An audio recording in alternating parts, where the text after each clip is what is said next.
If we want to wipe cache partition on Samsung Galaxy A17, then we will have to go to the recovery mode. And to do so, you will need to connect your Galaxy A17 to your computer by using the USB cable. But before we do that, first we need to turn off our phone. So let's go ahead and do so. I'm going to do this through quick settings. So we can go to quick settings, tap on this power button over here, and then we can open the power menu to power off our phone.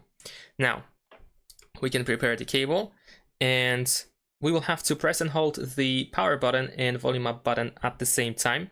Once you start pressing these two buttons, you want to connect the USB cable right after that immediately. And once you see the Samsung logo, you just want to hold volume up only.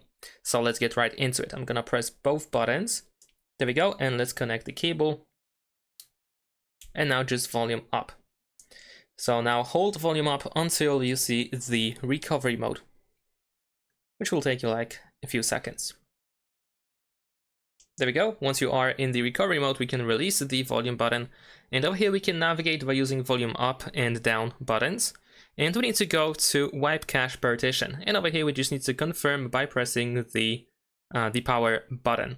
If there are some additional instructions where you need to confirm, then remember that you need to use volume up and down to navigate and power button to confirm your choice.